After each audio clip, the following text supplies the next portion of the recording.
Hi there and welcome back to my channel. This is Sean, the Honest Book Reviewer. In this video, I'll describe more about my monthly prompt reading plans for 2025.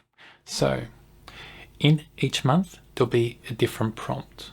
And it's going to be based on the Southern Hemisphere seasons if there's a seasonal prompt. So in June, if it's a seasonal prompt in June, it'll be about winter. And in December, if it's seasonal, it'll be about summer. But December also may be about Christmas. Who knows? But for each month, it'll be a different prompt. Now, for each month also, I'll have 2 books selected for myself. So one book is a primary book, which I have to read. Then there's a secondary book. The secondary book will be there as a second choice if I have time after I read the first book. And also, maybe if the first book isn't available, if I can't get my hands on it, I'll go to the secondary book. And maybe then I have to choose another second book if I want to read more in that month. But for each month, at least one book has to be read based on that prompt. Now, you can choose to go along with my primary book or my secondary book if you want to. You can choose your own book as well based on the prompts, or you can just choose to watch and just listen as I go through the books for each month. You don't have to join along if you don't want to, but if you want to join along, I'd like that. Just let me know, because it'd be fun, I think, to engage about these books and have discussions in the comments as well about the books in these prompts or other books you've selected for those prompts. And also, if you choose different books to read for the monthly prompts, let me know what those books are and your thoughts on them, because I'm on the lookout for more books to add to my TBR all the time. So anyway, let's go through each monthly prompt now. Just in case you want to join along, you can prepare yourself, note these down and think about what books you want to read for each month. So for January, the prompt is based on New Year or New Worlds. So I'll give you more details on this prompt. Start the year with a book that takes you somewhere completely new, whether it's a fantasy world, a futuristic setting, or a country you never visited. Okay, a broad theme, many different books you could choose from. My primary book I'm going to read in January based on this prompt is Dune by Frank Herbert. If I have time, I'll read The Hobbit. So, okay, a sci-fi book and then a fantasy book if I have time. That's for January.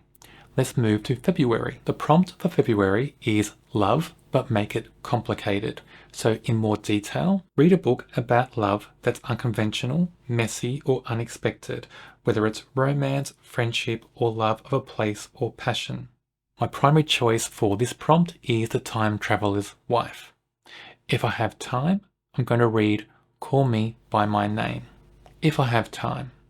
But there are my 2 choices for February. Okay, let's move to March. The March prompt is back to school. So I don't know where this prompt came from, because in the Southern Hemisphere, in Australia anyway, back to school is in January usually, maybe February for some schools, maybe March is university, I think, from memory from many years ago.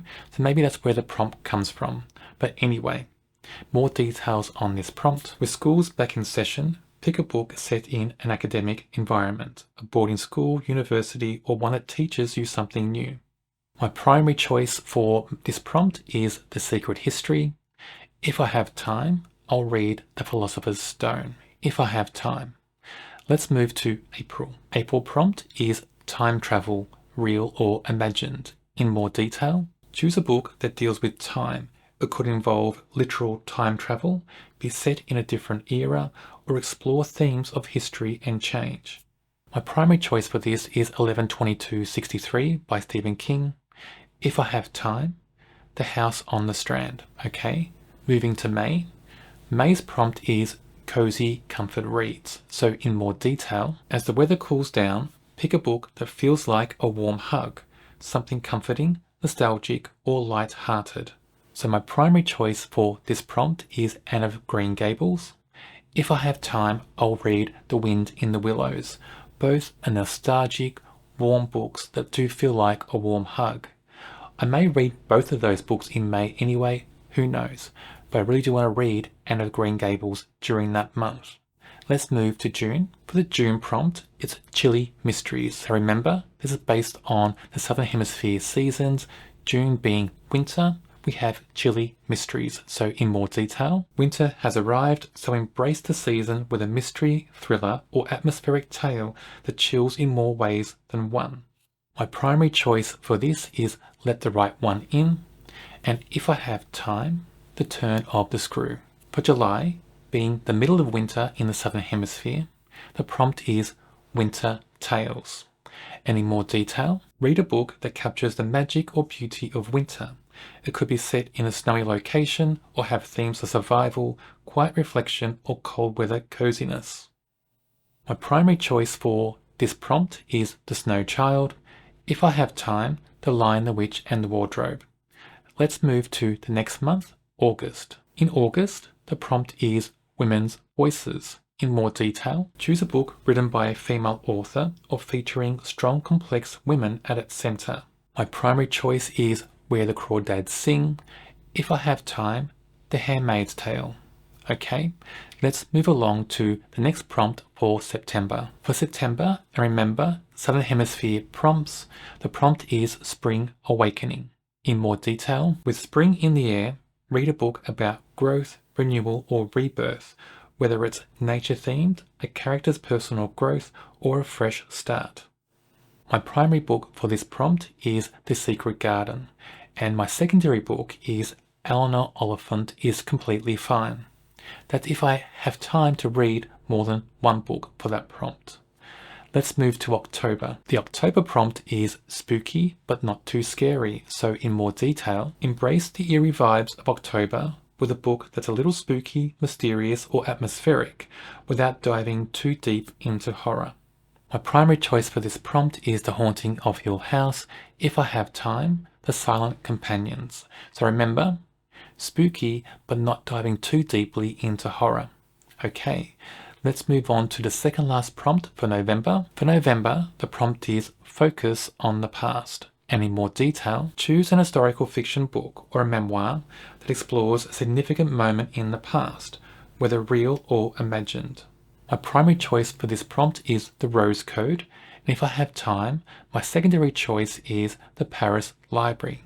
Okay, moving on to the last prompt for the year, of course, December, and the prompt for December is Joy and Celebration. So in more detail, end the year with a book that feels festive, joyful, or celebratory, whether it's about holidays, food, family gatherings, or achieving personal triumphs. My primary choice for December is The 12 Days of Christmas, and if I have time, will be The Christmas Wedding Guest. So, there you have all 12 prompts for 2025 with my choices, my primary choices, my secondary choices. If you want to read along with me in those prompts, you can choose either the primary choice or secondary choice, up to you. Or you can choose your own book for those prompts. Just let me know in the comments when you do and what you think of those books when you read them. So if you want to follow along, of course, do. If you don't want to follow along, you don't have to. You can just watch the videos and see what I think about these books. But I'd love if people follow along with the prompts, read the books I've chosen, or choose their own books. Whatever you want to do. I think they're interesting prompts, they're quite varied, but of course they do follow Southern Hemisphere seasons when they're seasonal prompts. On my channel, I review books from all different genres. Check out my channel and subscribe. On the screen now is a link to another video for a book I'm sure you'll enjoy.